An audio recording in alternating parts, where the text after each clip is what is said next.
ನಮಸ್ಕಾರ ವೀಕ್ಷಕರೇ, kidney care by doctor Ravi KR ಅನ್ನೋ ಯೂಟ್ಯೂಬ್ ಚಾನಲ್ಗೆ ನಮಗೆ ಮತ್ತೆಲ್ಲ ಸ್ವಾಗತ.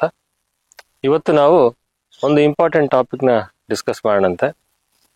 Hyper tension related kidney disease ಅಂತಂದರೆ ಅಧಿಕ ರಕ್ತ ಒತ್ತಡದಿಂದ ಆಗುವಂಥ ಒಂದು ಕಿಡ್ನಿಯ ಒಂದು ದುಷ್ಪರಿಣಾಮದ ಬಗ್ಗೆ ಡಿಸ್ಕಸ್ ಮಾಡೋಣಂತೆ.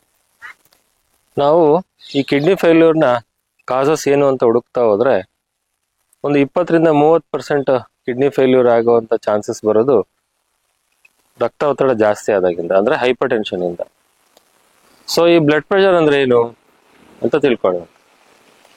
ಯಾವಾಗ ಹಾರ್ಟ್ ಪಂಪ್ ಮಾಡುತ್ತೆ, ಅದು ರಕ್ತ ಹೃದಯದಿಂದ ಎಲ್ಲ ಆರ್ಗನ್ಸ್ಗೂ ಸಪ್ಲೈ ಮಾಡುತ್ತೆ. ಆ ಸಪ್ಲೈ ಮಾಡೋಕ್ಕಿರುವಂತಹ ಒಂದು ರಕ್ತನಾಳಗಳಲ್ಲಿ ಏನಿದೆ, ಆ ಹೃದಯ ಬಡಿತದಿಂದ ಉಂಟಾಗುವಂಥ ಒಂದು ಕಂಪನ ಅಥವಾ ಒಂದು ಪ್ರೆಷರ್ ನಾವೇನು ನೋಡ್ತೀವಿ, ಅದು ಬ್ಲಡ್ ಪ್ರೆಷರ್ ಅಥವಾ ರಕ್ತದ ಒತ್ತಡ ಅಂತ ನಾವು ಅದನ್ನ ಕರಿತೀವಿ. ಅಂದ್ರೆ ರಕ್ತನಾಳದ ಮೇಲೆ ಎಷ್ಟು ಪ್ರೆಷರ್ ಬೀಳ್ತಾ ಇದೆ ಅನ್ನೋದನ್ನ ನಾವು ನೋಡಿದಾಗ ಅದಕ್ಕೆ ನಾವು ಮೆಜರ್ ಮಾಡ್ತೀವಿ, ಅದನ್ನ ಅಳಿತೀವಿ, ಅದಕ್ಕೆ ನಾವು ರಕ್ತ ಒತ್ತಡ ಅಥವಾ ಬ್ಲಡ್ ಪ್ರೆಷರ್ ಅಂತ ನೋಡ್ತೀವಿ. ಸೊ ನಾರ್ಮಲ್ ಆಗಿ ಎಲ್ಲ ಆರ್ಗನ್ಸ್ಗೂ ಸಪ್ಲೈ ಆಗಬೇಕು ಬ್ಲಡ್ ಹಾರ್ಟ್ ಇಂದ ಅಂತಂದ್ರೆ ಒಂದು ಪರ್ಟಿಕ್ಯುಲರ್ ಬ್ಲಡ್ ಪ್ರೆಷರ್ ಬೇಕು. ಆದ್ರೆ ಈ ಬ್ಲಡ್ ಪ್ರೆಷರ್ ಜಾಸ್ತಿ ಆಯ್ತು ಅಂದ್ರೆ ಯಾವಾಗ ರಕ್ತ ಫೋರ್ಸ್ಫುಲಿ ಇನ್ನೊಂದು ರಕ್ತನಾಳಗಳಲ್ಲಿ ಹರಿತಾ ಇರ್ತದೆ, ಆವಾಗ ರಕ್ತನಾಳಗಳಿಗೆ ಅಥವಾ ಆ ಆರ್ಗನ್ಸ್ ಅಲ್ಲಿರುವಂತ ಒಂದು ಮೈಕ್ರೋಸ್ಟ್ರಕ್ಚರ್ಗೆ ದುಷ್ಪರಿಣಾಮ ಬೀಳುತ್ತೆ. ಸೊ ಬ್ಲಡ್ ಪ್ರೆಷರ್ ಜಾಸ್ತಿ ಆದಾಗ ಎಲ್ಲ ಆರ್ಗನ್ಸ್ಗೂ ಎಫೆಕ್ಟ್ ಆಗ್ತದೆ. ಹೃದಯಕ್ಕೆ ಎಫೆಕ್ಟ್ ಆಗ್ಬೋದು, ಮೆದುಳಿಗೆ ಎಫೆಕ್ಟ್ ಆಗ್ಬೋದು, ರಕ್ತನಾಳಗಳು ಎಲ್ಲೆಲ್ಲಿದ್ದಾವೆ ಕಿಡ್ನಿಗಳಿಗೆ ಎಫೆಕ್ಟ್ ಆಗ್ಬೋದು. ಹಾಗೆ ಈ ರಕ್ತ ಒತ್ತಡದಿಂದ ಆಗುವಂತ ದುಷ್ಪರಿಣಾಮಗಳು ಕಿಡ್ನಿಲಿ ಹೇಗಿರ್ತವೆ ಅಂತ ನೋಡೋಣ. ಸೊ ಯಾವಾಗ ರಕ್ತ ಒತ್ತಡ ಜಾಸ್ತಿ ಆಗುತ್ತೆ, ಕಿಡ್ನಿಲಿರುವಂಥ ಒಂದು ಏನು ಮೈಕ್ರೋ ಸ್ಟ್ರಕ್ಚರ್ಸ್ ಇರುತ್ತೆ, ಅದಕ್ಕೆ ನಾವು ಗ್ಲಾಮರುಲೆ ಅಂತ ಕರಿತೀವಿ. ಅಧಿಕ ರಕ್ತ ಒತ್ತಡ ಇದ್ದಾಗ ಈ ಒಂದು ಗ್ಲಾಮರುಲೆ ಡ್ಯಾಮೇಜ್ ಆಗ್ತಾ ಬರುತ್ತೆ. ಸೊ ಯಾವಾಗ ರಕ್ತ ಒತ್ತಡ ಜಾಸ್ತಿ ಆಗ್ತಾ ಹೋಗುತ್ತೆ, ಕಿಡ್ನಿಲಿರುವಂಥ ಒಂದು ಇಂಟರ್ನಲ್ ಪ್ರೆಷರ್ ಅಂದರೆ ವ್ಯಾಸ್ಕ್ಯುಲರ್ ಪ್ರೆಷರ್ ಜಾಸ್ತಿ ಆಗ್ತಾ ಹೋಗ್ತದೆ ಅಥವಾ ಗ್ಲಾಮುಲರ್ ಪ್ರೆಷರ್ ಜಾಸ್ತಿ ಆಗ್ತಾ ಹೋಗುತ್ತೆ. ಇದರಿಂದಾಗಿ ರಕ್ತನಾಳಗಳು ಡ್ಯಾಮೇಜ್ ಆಗುತ್ತೆ. ಆ ರಕ್ತನಾಳದ ಒಳಪದರ ಎಂಡೋಥೀಲಿಯಂ ಅಂತೀವಿ, ಅದು ಡ್ಯಾಮೇಜ್ ಆಗ್ತಾ ಹೋಗ್ತದೆ. ಡ್ಯಾಮೇಜ್ ಆಗ್ತಾ ಹೋಗ್ತಿದ್ದಂಗೆ ಕಿಡ್ನಿನಲ್ಲಿ ಸ್ಕಾರ್ಸ್ ಆಗ್ತಾ ಬರುತ್ತೆ. ಸೊ ಇದು ಅಧಿಕ ರಕ್ತೊತ್ತಡದಿಂದ ಆಗುವಂತ ಕಿಡ್ನಿನ ಒಂದು ದುಷ್ಪರಿಣಾಮಗಳು. ಸೊ ಈ ಕಿಡ್ನಿ ಹೇಗೆ ರಿಯಾಕ್ಟ್ ಆಗುತ್ತೆ ಜಾಸ್ತಿ ಬ್ಲಡ್ ಪ್ರೆಷರ್ ಆದ್ರೆ ಅಂತ ನೋಡೋಣಂತೆ. ಸೊ ಸ್ಟಾರ್ಟಿಂಗ್ ಸ್ಟೇಜಸ್ ನಲ್ಲಿ ಹೈ ಬ್ಲಡ್ ಪ್ರೆಷರ್ ಆಯ್ತು ಅಂದ್ರೆ ಕಿಡ್ನಿನಲ್ಲಿ ಯಾವುದೂ ಸಿಂಪ್ಟಮ್ಸ್ ಇರೋದಿಲ್ಲ. So initial part of kidney disease ಏನು ಹೈಪರ್ ಟೆನ್ಷನ್ ಇಂದ ಆಗುತ್ತೆ, ಅದರಲ್ಲಿ ನಿಮಗೆ ಯಾವುದೇ ಸಿಂಪ್ಟಮ್ಸ್ ಇರೋದಿಲ್ಲ. ಆದರೆ ಈ ಒಂದು ಕಿಡ್ನಿಯ ಮೇಲೆ ಆಗುವಂಥ ದುಷ್ಪರಿಣಾಮಗಳು ಜಾಸ್ತಿ ಆಗ್ತಾ ಹೋದಂಗೆ, ಕಿಡ್ನಿಯ ಒಂದು ಡ್ಯಾಮೇಜ್ ಜಾಸ್ತಿ ಆಗ್ತಾ ಹೋದಂಗೆ ಪ್ರೋಟೀನ್ ಲೀಕ್ ಶುರುವಾಗ್ಬೋದು, ಸೀರಮ್ ಕ್ರಿಯಾಟಿನಿನ್ ಲೆವೆಲ್ಸ್ ಜಾಸ್ತಿ ಆಗ್ಬೋದು, ಯೂರಿಕ್ ಆಸಿಡ್ ಲೆವೆಲ್ಸ್ ಜಾಸ್ತಿ ಆಗ್ಬೋದು. ಹಾಗೆ ಬ್ಲಡ್ ಪ್ರೆಷರ್ ಜಾಸ್ತಿ ಆಗ್ತಿದ್ದಂಗೆ, ಕಿಡ್ನಿ ಒಳಗಡೆ ಡ್ಯಾಮೇಜ್ ಜಾಸ್ತಿ ಆಗ್ತಿದ್ದಂಗೆ ಕಾಲು ಊದ್ಕೊಳ್ಳೋ ಶುರುವಾಗುತ್ತೆ, ಕಾಲೆಲ್ಲ ಬಾದುತ್ತೆ. ಕಾಲು ಬಾದ್ಕೊಳ್ಳೋ ಶುರುವಾದಾಗ ನಿಮಗೆ ಕೈಕಾಲೆಲ್ಲ ಊದ್ಕೊಳ್ಳುತ್ತೆ, ಮುಖ ಎಲ್ಲ ದಪ್ಪ ಆಗುತ್ತೆ. ಹಾಗೆ ಈ ಥರ ಆದಾಗ ಬಾಡಿನಲ್ಲಿ ನೀರಿನ ಅಂಶ ಶೇಖರಣೆ ಜಾಸ್ತಿ ಆಗುತ್ತೆ. ಆವಾಗ ಬ್ಲಡ್ ಪ್ರೆಷರ್ ಕೂಡ ನಿಮಗೆ ಅನ್ಕಂಟ್ರೋಲ್ಡ್ ಆಗೋ ಚಾನ್ಸಸ್ ಇರುತ್ತೆ. ಸೊ ಮುಂದೆ ಇದೇ ದುಷ್ಪರಿಣಾಮ ಕಿಡ್ನಿ ಮೇಲೆ ಜಾಸ್ತಿ ಆಗ್ತಾ ಹೋಯ್ತು ಅಂತಂದ್ರೆ ಅನೀಮಿಯಾ ಆಗುತ್ತೆ, ರೀನಲ್ ಫೇಲ್ಯೂರ್ ಶುರು ಆಗುತ್ತೆ, ಊಟ ಸರಿಯಾಗಿ ಸೇರದೆ ಇರ್ಬೋದು. ಸೊ ಇದೆಲ್ಲ ಕಿಡ್ನಿಯಿಂದ ಬರುವಂತ ಒಂದು ಕಿಡ್ನಿ ಮೇಲೆ ಆಗುವಂತ ಒಂದು ಸಿಂಪ್ಟಮ್ಸ್. ಇದಕ್ಕೆ ನಾವು ಹೈಪರ್ ಟೆನ್ಷನ್ ನೆಫ್ರೋಸ್ಕ್ಲಿರೋಸಿಸ್ ಅಥವಾ ಹೈಪರ್ ಟೆನ್ಷನ್ ಕಿಡ್ನಿ ಡಿಸೀಸ್ ಇದರ ಒಂದು ದುಷ್ಪರಿಣಾಮಗಳು. ಹಾಗಾದ್ರೆ ಎಲ್ಲರಿಗೂ BP ಇದ್ದವ್ರಿಗೆಲ್ಲ ಕಿಡ್ನಿ ಪ್ರಾಬ್ಲಮ್ ಬರುತ್ತಾ ಅಂತ ನೋಡೋಣ. ಸೊ ಎಲ್ಲರಿಗೂ ಕಿಡ್ನಿ ಪ್ರಾಬ್ಲಮ್ ಬರೋದಿಲ್ಲ BP ಇದ್ದವ್ರಿಗೆ. ಸೊ ಯಾರಿಗೆ ರಿಸ್ಕ್ ಫ್ಯಾಕ್ಟರ್ಸ್ ಇರುತ್ತೆ ಅಂತಂದ್ರೆ BP ಕಂಟ್ರೋಲ್ ಇಲ್ದಲೇ ಇರೋದು. ಮಾತ್ರೆ ತಗೊಳ್ತಾ ಇರ್ತಾರೆ, ಆದ್ರೂ BP ಕಂಟ್ರೋಲ್ ಇರೋದಿಲ್ಲ. ಹಾಗೆ ಒಳ್ಳೆ ಫುಡ್ ನೀವು ಡಯಟ್ ಸರಿಯಾಗಿ ಮಾಡೋದಿಲ್ಲ, ಅಥವಾ ಒಂದು ಓವರ್ ವೇಟ್ ಒಬೆಸಿಟಿ ಇರುತ್ತೆ ಅವರಿಗೆ, ಅಥವಾ family history of kidney disease ಇರುತ್ತೆ, ಅಥವಾ ಅವ್ರಿಗೇನ ಜೆನೆಟಿಕ್ ಪ್ರಿಡಿಸ್ಪೋಷನ್ ಇರ್ತದೆ. ಉದಾಹರಣೆಗೆ ನಮ್ಮ ಸೌತ್ ಇಂಡಿಯಾದಲ್ಲಿ ಕಿಡ್ನಿ ಸಿಂಪ್ಟಮ್ಸ್ ಜಾಸ್ತಿಯಾಗಿ ನೋಡ್ತೇವೆ. ಈಗ ಬೇರೆ ರೇಷಲ್ ಒಂದು ಪ್ರಿಡಿಸ್ಪೋಷನ್ ಇತ್ತು ಅಂತಂದ್ರೆ ಅವರಿಗೆ ಹೈಪರ್ ಟೆನ್ಷನ್ ಇಂದ ಉಂಟಾಗುವಂತಹ ಒಂದು ದುಷ್ಪರಿಣಾಮ ಕಿಡ್ನಿ ಮೇಲೆ ತುಂಬಾ ಜಲ್ದಿ ನೋಡ್ತೇವೆ. ಹಾಗಾದ್ರೆ ನಾವೇನ್ ಮಾಡ್ಬೋದು ಈ ಕಿಡ್ನಿನ ನಾವು ಕಾಪಾಡ್ಕೊಳ್ಬೇಕು ಅಂತಂದ್ರೆ, ಒಂದು ಅಂಕಿ ಅಂಶಗಳ ಪ್ರಕಾರ ಭಾರತದಲ್ಲಿ ಎಷ್ಟು ಜನಕ್ಕೆ ಬಿ ಪಿ ಇದೆ ಅಂತಂದ್ರೆ 100 ಜನದಲ್ಲಿ ಕನಿಷ್ಠ 29ರಿಂದ 30 ಜನಕ್ಕೆ ಬಿ ಪಿ ಇದೆ. ಅದು ಅರ್ಬನ್ ಏರಿಯಾಸ್ ಅಲ್ಲಿ, ಅಂದ್ರೆ ನಮ್ಮ ಸಿಟಿಗಳಲ್ಲಿ 32-33% ಇದೆ. ರೂರಲ್ ಏರಿಯಾಸ್ ಅಲ್ಲಿ 27-28% ಇದೆ.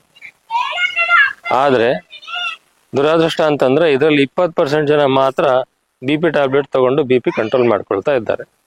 ಸೊ ಬೇರೆ ಎಲ್ಲರೂ ಕೂಡ ಈದರ್ ಅವರು ಬಿ ಪಿ ಚೆಕ್ ಮಾಡಿಸ್ಕೊಂತಿರಲ್ಲ, ಅಥವಾ ಅವ್ರು ತಗೊಳ್ತಿರೋ ಮಾತ್ರೆ ಬಿ ಪಿ ಕಂಟ್ರೋಲ್ ಆಗಿರುತ್ತಿಲ್ಲ. ಹಾಗಿದ್ರೆ ಈ ಹೈಪರ್ ಟೆನ್ಷನ್ ನಾವು ಹೇಗೆ ಕಂಟ್ರೋಲ್ ಮಾಡ್ಕೊಳ್ಬೇಕು ಅನ್ನೋದ್ರ ಬಗ್ಗೆ ಚರ್ಚೆ ಮಾಡೋಣ.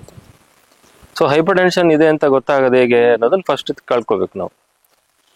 ಈ ನಡುವೆ ಬಹಳ ಜನಕ್ಕೆ ಆರೋಗ್ಯದ ಬಗ್ಗೆ ಕಾಳಜಿ ಇರೋದ್ರಿಂದ ಕನಿಷ್ಠ ವರ್ಷಕ್ಕೊಮ್ಮೆ ಬಹಳ ಜನ ಟೆಸ್ಟ್ ಮಾಡಿಸ್ಕೊಳ್ತಾರೆ. ಅವಾಗ ಅವರಿಗೆ ಬಿ ಪಿ ಜಲ್ದಿ ಗೊತ್ತಾಗುತ್ತೆ. ಆದ್ರೆ ಬಹಳಷ್ಟು ಜನ ನನಗೇನೋ ತೊಂದರೆ ಇಲ್ಲ ಅಂತ ಹೇಳಿ ಹಾಗೆ ಬಿಟ್ಬಿಡ್ತಾರೆ. ಸೊ 35 ವರ್ಷಗಳ ನಂತರ ಕನಿಷ್ಠ ವರ್ಷಕ್ಕೆ ಒಮ್ಮೆನಾದ್ರೂ ನೀವು ನಿಮ್ಮ ಬಿ ಪಿನ ಚೆಕ್ ಮಾಡಿಸ್ಕೊಳ್ಳೋದ್ರಿಂದ, ಬೇರೆ ರೀತಿಯ ಆರೋಗ್ಯ ತಪಾಸಣೆಗೊಳಗಾಗೋದ್ರಿಂದ ನಿಮ್ಮ ಬ್ಲಡ್ ಪ್ರೆಷರ್ ಹೇಗಿದೆ ಅನ್ನೋದನ್ನ ನೀವು ನೋಡ್ಕೊಳ್ಬೋದು. ಸೊ ಬಿ ಪಿ ಇದೆ ಅಂತ ಗೊತ್ತಾದ್ರೆ ಏನ್ ಮಾಡ್ಬೇಕು? ಒಂದ್ಸರಿ ಬಿ ಪಿ ರೆಕಾರ್ಡಿಂಗ್ ಚೆಕ್ ಮಾಡಿದ್ರೆ ಸಾಕಾಗುತ್ತಾ? ಉದಾಹರಣೆಗೆ ನೀವು ನಿಮ್ಮ ಡಾಕ್ಟರ್ ಹತ್ರ ಹೋಗ್ತೀರಾ, ಬಿ ಪಿ ಜಾಸ್ತಿ ಇದೆ ಅಂತ ಹೇಳ್ತಾರೆ. ಮೊದಲನೇ ಸರಿನೇ ಬಿ ಪಿ ಮಾತ್ರೆ ತಗೊಳ್ಬೇಕಾ ಅನ್ನೋದು ಒಂದು ಇಂಪಾರ್ಟೆಂಟ್ ಪ್ರಶ್ನೆ. ಸೊ ಒಂದ್ಸರಿ ಬಿ ಪಿ ಜಾಸ್ತಿ ಇದೆ ಅಂತ ಡಾಕ್ಟರ್ ಹೇಳಿದ್ರೆ ಕನಿಷ್ಠ ಇನ್ನು 2ರಿಂದ 3 ಸರಿ ಮತ್ತೆ ಸಾಕಷ್ಟು ರೆಸ್ಟ್ನ ತಗೊಂಡು ಆರಾಮದಾಯಕವಾಗಿ ಚೇರ್ನಲ್ಲಿ ಕರೆಕ್ಟಾಗಿ ಕುತ್ಕೊಂಡು ಇನ್ನು 2ರಿಂದ 3 ಸರಿ 1 ಅಥವಾ 2 ದಿವಸದ ಗ್ಯಾಪ್ ಅಲ್ಲಿ ಮತ್ತೆ ಚೆಕ್ ಮಾಡಿಸ್ಕೊಳ್ಳಿ. ಆವಾಗ ಕೂಡ ಬಿ ಪಿ ಜಾಸ್ತಿ ಇದೆ ಅಂದ್ರೆ ಅವಾಗ ಬಿ ಪಿ ನಿಮ್ಗೆ ಮಾತ್ರೆ ಬೇಕಾಗುತ್ತೆ. ಸೊ ಎಷ್ಟಿರ್ಬೇಕು ನಾರ್ಮಲ್ ಬ್ಲಡ್ ಪ್ರೆಷರ್ ಅಂತಂದ್ರೆ 130/80. ಅಥವಾ ನಿಮಗೆ ಬೇರೆ ರೀತಿ ಯಾವ್ದಾರು ಕಾರ್ಡಿಯಾಕ್ ಡಿಸೀಸ್ ಇತ್ತು, ನ್ಯೂರಲಾಜಿಕಲ್ ಡಿಸೀಸ್ ಇತ್ತು ಅಂದ್ರೆ ಇನ್ನೂ ಹೆಚ್ಚಿನ ಬಿ ಪಿ ಕಂಟ್ರೋಲ್ ಅವಶ್ಯಕತೆ ಇದೆ. ನಾವು ಬಿ ಪಿ ಮಾತ್ರ ಯಾವಾಗ ಶುರು ಮಾಡ್ತೀವಿ ಅಂತಂದ್ರೆ ನಿಮ್ಮ ರಕ್ತ ಒತ್ತಡ 140/90ಗಿಂತ ಜಾಸ್ತಿ ಇತ್ತು ಅಂದ್ರೆ ಅವಾಗ ನಿಮಗೆ ಬಿ ಪಿ ಮಾತ್ರೆ ಬೇಕಾಗುತ್ತೆ.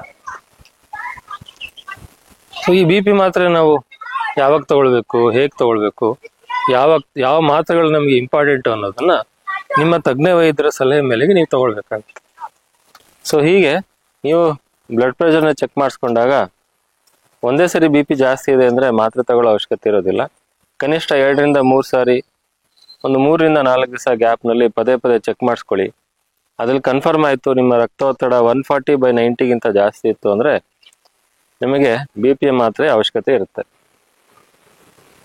ಸೊ ಈ ಬಿ ಪಿ ನಾವು ಯಾವಾಗ ಚೆಕ್ ಮಾಡಿಸ್ಕೊಳ್ಬೇಕು ಅಂತಂದ್ರೆ, ನೀವು ತಕ್ಷಣ ಓಡಾಡಿ ಬಂದು ಬಿ ಪಿ ಚೆಕ್ ಮಾಡಿಸ್ಕೊಂಡ್ರೆ ಸ್ವಲ್ಪ ಜಾಸ್ತಿ ಬರುತ್ತೆ.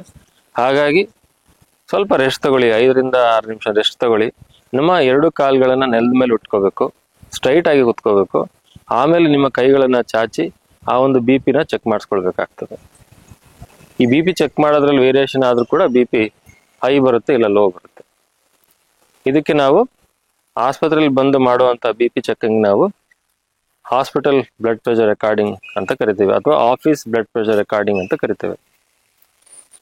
ಇದಲ್ಲದೆ ಇನ್ನೂ 2 ವೆರೈಟಿ ಇದೆ. ಅದಕ್ಕೆ ನಾವು ಹೋಮ್ ಬ್ಲಡ್ ಪ್ರೆಷರ್ ರೆಕಾರ್ಡಿಂಗ್ ಅಂದ್ರೆ ನೀವು ಮನೆಯಲ್ಲೇ ಒಂದು ಬಿ ಪಿ ಮಷಿನ್ ತಗೊಂಡು ಚೆಕ್ ಮಾಡ್ಕೊಳ್ಬಹುದು, ಅಥವಾ ಆಂಬ್ಯುಲೇಟರಿ ಬಿ ಪಿ ಮಾನಿಟರಿಂಗ್ ಅಂತ ಮಾಡ್ಬೋದು. ಆಂಬ್ಯುಲೇಟರಿ ಬಿ ಪಿ ಮಾನಿಟರಿಂಗ್ ಅಂದ್ರೆ ನಿಮ್ಮ ಕೈಗೆ ಒಂದು ಬ್ಯಾಟರಿ ಆಪರೇಟೆಡ್ ಬ್ಲಡ್ ಪ್ರೆಷರ್ ಮಾನಿಟರ್ನ ಫಿಕ್ಸ್ ಮಾಡ್ತಾರೆ. ಅದು every 15 minutes, every 30 minutes B P record ಮಾಡ್ತಾ ಇರ್ತದೆ. ರೆಕಾರ್ಡ್ ಮಾಡಿ ಅಲ್ಲಿರುವಂತ ಒಂದು ಮೆಮೊರಿ ಚಿಪ್ನಲ್ಲಿ 24 ಗಂಟೆ ನೀವು ಕೂತಿದ್ದಾಗ, ಓಡಾಡ್ತಾ ಇರ್ಬೇಕಾದ್ರೆ, ಮಲ್ಕೊಂಡಾಗ, ಆಹಾರ ತಗೊಳ್ಬೇಕಾದ್ರೆ ಎಲ್ಲ ಅದು ಕಂಟಿನ್ಯೂಸ್ ರೆಕಾರ್ಡ್ ಮಾಡಿ ನಮಗೆ ಒಂದು ರಿಪೋರ್ಟ್ನ ಕೊಡುತ್ತೆ. ಅದಕ್ಕೆ ನಾವು ಆಂಬ್ಯುಲೇಟರಿ ಬಿ ಪಿ ರೆಕಾರ್ಡಿಂಗ್ಸ್ ಅಂತ ಕರಿತೇವೆ. ಸೊ ಹೀಗೆ ನಿಮ್ಮ ಬ್ಲಡ್ ಪ್ರೆಷರ್ ಜಾಸ್ತಿ ಇದೆ ಅಂತ ನೀವು ಖಚಿತಪಡಿಸ್ಕೊಳ್ಬೇಕು ಅಂದ್ರೆ ಹಾಸ್ಪಿಟಲ್ನಲ್ಲಿ ಬಿ ಪಿ ಚೆಕ್ ಮಾಡಿಸ್ಕೊಳ್ಬೋದು. ಅಲ್ಲದೆ ಹೋಮ್ ಬ್ಲಡ್ ಪ್ರೆಷರ್ ಮನೆಯಲ್ಲೇ ಮಾಡ್ಕೊಳ್ಳುವಂಥದ್ದು ಹೋಮ್ ಬ್ಲಡ್ ಪ್ರೆಷರ್ ಮಾನಿಟರಿಂಗ್ ಮಾಡ್ಬೋದು. ಅಥವಾ ಇನ್ನು ನಿಮಗೆ ಚೆನ್ನಾಗಿ ವೇರಿಯೇಷನ್ಸ್ ಆಗ್ತಿದೆಯಾ ಗೊತ್ತಾಗಬೇಕು ಅಂತಂದ್ರೆ, ಕನ್ಫರ್ಮೇಷನ್ ಮಾಡ್ಕೊಳ್ಬೇಕು ಬಿ ಪಿ ಜಾಸ್ತಿ ಇದೆ ಅಂದ್ರೆ ಆಂಬ್ಯುಲೇಟರಿ ಬಿ ಪಿ ಮಾನಿಟರಿಂಗ್ ಕೂಡ ಮಾಡ್ಕೊಳ್ಬೇಕು. ಹೀಗೆ ನೋಡಿದ್ರಲ್ಲ ವೀಕ್ಷಕರೇ, ಬಹಳಷ್ಟು ವೆರೈಟೀಸ್ ಇದೆ ಬ್ಲಡ್ ಪ್ರೆಷರ್ ಮಾಡೋದ್ರಲ್ಲಿ. ಸೊ ಅದನ್ನ ಕರೆಕ್ಟ್ ಆಗಿ ನೀವು ಮೆಜರ್ ಮಾಡ್ಕೊಳ್ಳಿ, ನಿಮ್ಮ ಬಿ ಪಿ ಎಷ್ಟಿದೆ ಅಂತ ನೀವು ನೋಡ್ಕೊಳ್ಳಿ. ಮತ್ತೆ ಬಿ ಪಿ ಇದೆ ಅಂತ ಗೊತ್ತಾಯ್ತು ಅಂದ್ರೆ ನಿಮ್ಮ ಒಂದು ತಜ್ಞ ವೈದ್ಯರ ಒಂದು ಸಲಹೆ ಮೇರೆಗೆ ಟ್ಯಾಬ್ಲೆಟ್ಸ್ನ ಶುರು ಮಾಡ್ಕೊಳ್ಬೇಕಾಗ್ತದೆ. ಸೊ ಒಂದ್ಸರಿ ಟ್ಯಾಬ್ಲೆಟ್ ಶುರು ಮಾಡ್ಕೊಳ್ಬೇಕು ಅಂದ್ರೆ ಟ್ಯಾಬ್ಲೆಟ್ ತಗೊಳ್ಳೋದ್ರಿಂದ ಸಾಕಾಗೋದಿಲ್ಲ. ಈ ಬ್ಲಡ್ ಪ್ರೆಷರ್ ಕಂಟ್ರೋಲ್ ಅನ್ನೋದು ಒಂದು ಆರ್ಟ್, ಅದು ಅಂದ್ರೆ ಒಂದು ಕಲೆ ಇದ್ದ ಹಾಗೆ. ಗೊತ್ತಿರ್ಬೇಕು ಬಹಳಷ್ಟು ಜನಕ್ಕೆ, ಟ್ಯಾಬ್ಲೆಟ್ ತಗೊಳ್ತಾರೆ ಸರ್ ಆದ್ರೆ BP ಕಂಟ್ರೋಲ್ ಇರೋದಿಲ್ಲ ಅಂತ ಹೇಳ್ತಾರೆ. ಯಾಕೆ ಈ ತರ ಆಗುತ್ತೆ ಅಂತಂದ್ರೆ, BP ಮಾತ್ರೆ ತಗೊಳ್ಳೋದ್ರ ಜೊತೆಗೆ ಅದು ಎಷ್ಟು ಟೈಮಿಗೆ ತಗೊಳ್ಬೇಕು, ಅದಕ್ಕೆ ನಿರ್ದಿಷ್ಟವಾದ ಡಾಕ್ಟರ್ ಯಾವಾಗ ತಗೊಳ್ಳಿಕ್ಕೆ ಹೇಳಿದ್ದಾರೆ, ಬೆಳಗ್ಗೆ ಹೇಳಿದಾರ, ಮಧ್ಯಾಹ್ನ ಹೇಳಿದಾರ, ಸಾಯಂಕಾಲ ಹೇಳಿರೋದನ್ನ ನೀವು ಮುಂಚೆನೆ ಗುರ್ತು ಮಾಡ್ಕೊಳ್ಬೇಕಾಗುತ್ತೆ. ಕರೆಕ್ಟ್ ಟೈಮಿಗೆ ತಗೊಳ್ಳೋದ್ರಿಂದ BP ಕಂಟ್ರೋಲ್ ಇರುತ್ತೆ. ಅಲ್ಲದೆ BP ಕಂಟ್ರೋಲ್ ಆಗಬೇಕು ಅಂದ್ರೆ ಲೈಫ್ ಸ್ಟೈಲ್ ಚೇಂಜಸ್ ಅನ್ನೋದು ತುಂಬಾ ಇಂಪಾರ್ಟೆಂಟ್. ನಿಮ್ಗೆಲ್ಲ ಗೊತ್ತಿರೋ ಹಾಗೆ ಉಪ್ಪಿನ ನಾವು ಜಾಸ್ತಿ ತಗೊಂಡ್ರೆ ನಮ್ಮ BP ಜಾಸ್ತಿ ಆಗ್ತದೆ. ಸೊ ಎಷ್ಟು ಉಪ್ಪು ಸೇವನೆ ಮಾಡಬೇಕು ಅಂತಂದ್ರೆ, ಅಧಿಕ ರಕ್ತ ಒತ್ತಡ ಇರೋರು ಈ ಅಡಿಷನಲ್ ಸಾಲ್ಟ್ ಅಥವಾ ಯಾವ್ದಾರ ಒಂದು ಪ್ಯಾಕ್ಡ್ ಐಟಮ್ಸ್ ಅಲ್ಲಿ ಬರುವಂತಹ ಒಂದು ಸಾಲ್ಟ್ ಕಂಟೆಂಟ್ನ ನೀವು ಅವಾಯ್ಡ್ ಮಾಡಬೇಕಾಗುತ್ತೆ.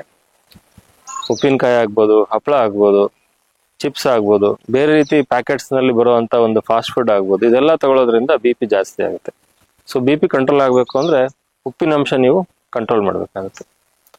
ಹಾಗೆ ಒಳ್ಳೆ ನಿದ್ದೆ ಕೂಡ ಮಾಡಬೇಕು. BP ಕಂಟ್ರೋಲ್ ಆಗಬೇಕು ಅಂದ್ರೆ ಕನಿಷ್ಠ 7 ಅವರ್ ಒಳ್ಳೆ ನಿದ್ದೆ ಮಾಡಬೇಕು. ಹಾಗೆ ಸ್ಟ್ರೆಸ್ನ ನೀವು ಕಡಿಮೆ ಮಾಡ್ಕೋಬೇಕು. ಅಧಿಕ ಒಂದು ನಾವು ಪ್ರೆಷರ್ ಅಂತ ಏನ್ ಹೇಳ್ತೀವಿ, ಮಾನಸಿಕ ಆಗ್ಬೋದು, ದೈಹಿಕ ಆಗ್ಬೋದು, ಏನ್ ಸ್ಟ್ರೆಸ್ ಇರುತ್ತೆ ಅದನ್ನ ಚೆನ್ನಾಗಿ ನೀವು ಮ್ಯಾನೇಜ್ ಮಾಡ್ಕೊಳ್ಬೇಕು. ಹಾಗೆ ಒಳ್ಳೆ ಎಕ್ಸಸೈಸ್ ಮಾಡಬೇಕು. ಯಾವ ರೀತಿ ಎಕ್ಸಸೈಸ್ ಅಪ್ಪ ಅಂತಂದ್ರೆ, ಕನಿಷ್ಠ 150 ನಿಮಿಷ ಒಂದು ವಾರಕ್ಕೆ ನೀವು ಎಕ್ಸಸೈಸ್ ಮಾಡಬೇಕಾಗುತ್ತೆ. Swimming, jogging, brisk walking, cycling, ಅಥವಾ ಮನೆಯಲ್ಲೇ ನೀವು ಮಾಡುವಂತ ಒಂದು ಯೋಗ ಎಕ್ಸಸೈಸ್ ಇರ್ಬೋದು. ಇದೆಲ್ಲ ಮಾಡೋದ್ರಿಂದ ಕೂಡ ನಿಮ್ಮ ರಕ್ತ ಒತ್ತಡ ಕಡಿಮೆ ಆಗ್ತದೆ. ನೋಡೋದ್ರಲ್ಲ ವೀಕ್ಷಕರೇ, BP ಕಂಟ್ರೋಲ್ ಆಗಬೇಕು ಅಂದ್ರೆ ಬರೀ ಟ್ಯಾಬ್ಲೆಟ್ ಅಷ್ಟೇ ಅಲ್ಲ, ಅಂದ್ರೆ ಡಾಕ್ಟ್ರೇ ನಿಮ್ ಮಾತ್ರೆ ತಗೊಳ್ಳೋದ್ರಿಂದ BP ಕಂಟ್ರೋಲ್ ಆಗಿಲ್ಲ ಅಂತ ಹೇಳಲಿಕ್ಕೆ ಮುಂಚೆ ನೀವು ಬೇರೆ ಈಗ ನಾ ಹೇಳಿದ ಅಂಶಗಳೆಲ್ಲ ಮಾಡಿದಿರಾ ಅಂತ ಕೂಡ ಒಂದ್ಸರಿ ನೋಡ್ಕೊಳ್ಳಿ. ಸೊ ಇದೆಲ್ಲ ಮೀರಿ ನಿಮಗೆ ಕಿಡ್ನಿ ಡ್ಯಾಮೇಜ್ ಆಗಿದೆ, ಕಿಡ್ನಿ ತೊಂದರೆ ಬಂದಿದೆ ಅಂತ ಆಯ್ತು ಅಂದ್ರೆ ಧೈರ್ಯ ಕಳ್ಕೊಳ್ಳೋ ಅವಶ್ಯಕತೆ ಇಲ್ಲ. ಯಾಕಂದ್ರೆ ಈ ನಾವು ಕಿಡ್ನಿ ತೊಂದರೆ ಆಗಿದೆ ಅಂತ ಗೊತ್ತಾಗ್ಬೇಕು ಅಂದ್ರೆ ಒಂದು ಸೀರಮ್ ಕ್ರಿಯಾಟಿನಿನ್ ಮತ್ತೆ ಯೂರಿನ್ ಆಲ್ಬುಮಿನ್ ಟೆಸ್ಟ್ ನ ಕನಿಷ್ಠ ವರ್ಷಕ್ಕೊಮ್ಮೆ ಯಾರು ನಾವು ಮಾಡಿಸ್ಕೊಳ್ತಾ ಇರ್ಬೇಕು. ಇದರಿಂದ ನಮ್ಮ ಕಿಡ್ನಿ ಕಂಡೀಷನ್ ಹೇಗಿದೆ ಅಂತ ಗೊತ್ತಾಗುತ್ತೆ.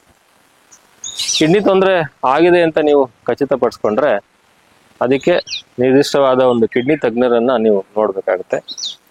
ಕಿಡ್ನಿ ತಜ್ಞರನ್ನ ನೋಡಿದಾಗ ಅವ್ರು ನಿಮಗೆ ಮೆಡಿಸಿನ್ಸ್ನ ಸಜೆಸ್ಟ್ ಮಾಡ್ತಾರೆ. ಸೊ ಮುಂದೆ ಏನ್ ಮಾಡ್ಬೇಕು ಅಂದ್ರೆ, ಒಂದು ಒಳ್ಳೆ ಡಯಟಿಷಿಯನ್ ನೀವು ತೋರಿಸ್ಕೋಬೇಕು.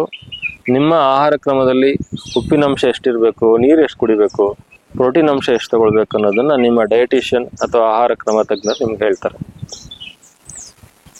ನೋಡಿದ್ರಲ್ಲ ವೀಕ್ಷಕರೇ, ಸೊ ಎಲ್ಲರಿಗೂ ಬ್ಲಡ್ ಪ್ರೆಷರ್ ಇದ್ದವ್ರಿಗೆಲ್ಲ ಕಿಡ್ನಿ ಸಮಸ್ಯೆ ಬರೋದಿಲ್ಲ. ಸೊ ಬ್ಲಡ್ ಪ್ರೆಷರ್ ಇದೆ ಅಂತಂದ್ರೆ ನೀವು ಅದನ್ನ ನೆಗ್ಲೆಕ್ಟ್ ಮಾಡಕ್ ಹೋಗ್ಬೇಡಿ. ಒಂದು ನಿರ್ದಿಷ್ಟವಾದ ಸಮಯದಲ್ಲಿ ಡಾಕ್ಟರ್ ಸಲಹೆ ಮೇರೆಗೆ ಕರೆಕ್ಟಾಗಿ ನೀವು BP ಟ್ಯಾಬ್ಲೆಟ್ಸ್ನ ತಗೊಂಡ್ರೆ ನಿಮಗೆ ಬರುವಂಥ ಕಿಡ್ನಿ ಸಮಸ್ಯೆಯಿಂದ ನೀವು ದೂರವಾಗಿರ್ಬೋದು. ಒಂದು ವೇಳೆ ಇದೆಲ್ಲ ಆಗಿಯೂ ಕೂಡ ನಿಮಗೆ ಕಿಡ್ನಿ ಸಮಸ್ಯೆ ಬಂತು ಅಂತಂದ್ರೆ ಕಿಡ್ನಿ ತಜ್ಞರನ್ನು ಕರೆಕ್ಟ್ ಟೈಮಿಗೆ ತೋರಿಸ್ಕೊಂಡು ಅದಕ್ಕೆ ಸೂಕ್ತವಾದ ಚಿಕಿತ್ಸೆಯನ್ನು ತಗೊಳ್ಬೇಕಾಗ್ತದೆ. ಸೊ ಈ ಹೈಪರ್ ಟೆನ್ಷನ್ ಅನ್ನೋದೇನಿದೆ, ಇದು ನಮ್ಮ ಒಂದು ಆಧುನಿಕ ಜೀವನ ಶೈಲಿಯಲ್ಲಿ ನಮಗೆ ಮುಂದೆ ಹೆಚ್ಚು ಬರ್ತಿರುವಂತ ಒಂದು ಕಾಯಿಲೆಗಳ ಲಕ್ಷಣ ಆಗಿದೆ. ಈ ಮುಂಚೆ ಎಲ್ಲ ನಾವು ನಮ್ಮ ಭಾರತದಲ್ಲಿ ಜನಸಂಖ್ಯೆಯಲ್ಲಿ ಯಾಕೆ ಅವರು ಮರಣ ಹೊಂತಾರೆ ಅಂತ ನೋಡಿದ್ರೆ, 60ನೇ ಇಸ್ವಿಲಿ 70ನೇ ಇಸ್ವಿಲಿ ಸಾಕಷ್ಟು ಇನ್ಫೆಕ್ಷಸ್ ಡಿಸೀಸ್ಗಳಿರೋವು. ವಾಂತಿ ಭೇದಿ ಆಗಿರ್ಬೋದು, ಕಾಲೆರಾ ಆಗಿರ್ಬೋದು, ಟೈಫಾಯ್ಡ್ ಆಗಿರ್ಬೋದು. ಈ ಕಾರಣಗಳಿಂದ ಸಾಕಷ್ಟು ಜನಕ್ಕೆ ಒಂದು ಸಾವಿನ ಅಂಶ ಜಾಸ್ತಿ ಆಗ್ತಾ ಇತ್ತು. ಆದರೆ ಆಧುನಿಕ ಜೀವನ ಶೈಲಿಯಲ್ಲಿ ಇವೆಲ್ಲ ಇನ್ಫೆಕ್ಷನ್ ಡಿಸೀಸಸ್ ಎಲ್ಲ ಕಡಿಮೆ ಆಗ್ತಾ ಇದೆ. ಈ ನಮ್ಮ ಲೈಫ್ ಸ್ಟೈಲ್ ಚೇಂಜಸ್ ಇಂದಾಗಿ ಆಗುವಂತಹ ಒಂದು ಹೈಪರ್ ಟೆನ್ಷನ್ ಅಥವಾ ಡಯಾಬಿಟಿಸ್ ಇಂದ ಆಗುವಂತಹ ಒಂದು ಕಾಂಪ್ಲಿಕೇಶನ್ಸ್ ಜಾಸ್ತಿ ಆಗ್ತಾ ಇದೆ. ಹೈಪರ್ ಟೆನ್ಷನ್ ಇಂದ ಹೃದಯಕ್ಕೆ ಆಘಾತ ಆಗ್ಬೋದು, ಕಣ್ಣುಗಳಿಗೆ ಆಘಾತ ಆಗ್ಬೋದು, ಕಿಡ್ನಿಗಳಿಗೆ ಆಘಾತ ಆಗ್ಬೋದು. ಆದ್ರಿಂದ ಹೈಪರ್ ಟೆನ್ಷನ್ ನೆಗ್ಲೆಕ್ಟ್ ಮಾಡಬೇಡಿ. ಸೂಕ್ತ ತಜ್ಞರ ಸಲಹೆ ಮೇರೆಗೆ ಉತ್ತಮವಾದ ಚಿಕಿತ್ಸೆಯನ್ನು ತಗೊಳ್ಳೋದ್ರಿಂದ ನಿಮ್ಮ ಆರೋಗ್ಯನ ಇನ್ನು ಕಾಪಾಡ್ಕೊಳ್ತೀವಿ.